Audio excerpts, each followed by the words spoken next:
Hi നമസ്കാരം, Albright ആണ്. അപ്പോൾ എൻ്റെ കൂടെ ഉള്ളത് നമ്മളെ പ്രിയപ്പെട്ട നിർമ്മാതാവ് നിഷ ഇടുക്കിയാണ്. അപ്പം നമ്മളിന്ന് വന്നത് ഒരു സിനിമയുടെ കാര്യങ്ങളെക്കുറിച്ച് സംസാരിക്കുക. അപ്പം കളം അറ്റ് 2024. അപ്പം ആ സിനിമയെക്കുറിച്ച് എങ്ങനെയുണ്ട്? ട്രെയിലർ കണ്ടിട്ടുണ്ട്, നന്നായിട്ടുണ്ട്. നമ്മുടെ രാകേഷ് എന്ന് പറയുന്ന ഒരാളാണ് സംവിധാനം ചെയ്തിരിക്കുന്നത്. ഇപ്പോൾ ഇനി അത് വെയിറ്റിങ്ങിലാണ് മൂവി കാണാൻ വേണ്ടിയിട്ട്. 29-ാം തീയതി റിലീസാവും എന്നാണ് പറഞ്ഞിരിക്കുന്നത്. അപ്പോൾ എല്ലാവരുമൊക്കെ വന്ന് കാണണം, ഒന്ന് പ്രോത്സാഹിപ്പിക്കണം ചെറിയ രീതിയിൽ. ഓക്കെ.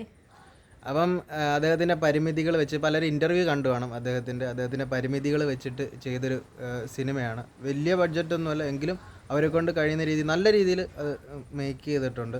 അപ്പം രാകേഷ് ചേട്ടന് എല്ലാവിധ ആശംസകളും. അതോടൊപ്പം എൻ്റെ ചേട്ടൻ, എൻ്റെ കസിൻ ബ്രദർ ബിഞ്ചു ബാബു ആണ് ഇത് എഡിറ്റിങ് ചെയ്തേക്കുന്നത്. പിന്നെ ഞങ്ങൾ അലിയേട്ടൻ്റെ പെണ്ണ് ആൻസി, അതുപോലുള്ള കുറച്ച് നമ്മളെ വർക്കുകൾ, സിൽക്ക് റോഡ് ആണെങ്കിൽ അതേപോലെയുള്ള വർക്കുകൾ പോസ്റ്റർ ചെയ്ത, ഡിസൈൻ ചെയ്ത ഷെബിൻ ജോർജ്.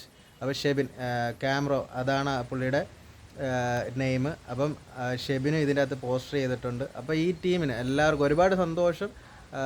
ഈ ടീമിന് എല്ലാവിധ ആശംസകളും. എല്ലാവരും കാണുക, നല്ലൊരു സിനിമയാണ്. അദ്ദേഹത്തിൻ്റെ പരിമിതികൾ വെച്ച് അദ്ദേഹം ചെയ്തതാണ്. അപ്പോൾ എല്ലാവരും കാണാൻ സപ്പോർട്ട് ചെയ്യണം. ഓക്കെ, എല്ലാവരും വന്ന് സപ്പോർട്ട് ചെയ്യണം. എല്ലാവരും കഴിവതും ഈ മൂവി കാണാൻ ശ്രമിക്കണം. അപ്പം റിലീസ് നവംബർ 29-നാണ്. അപ്പോൾ എല്ലാവരും തിയേറ്ററിൽ വന്ന് കാണുക. ഓക്കെ.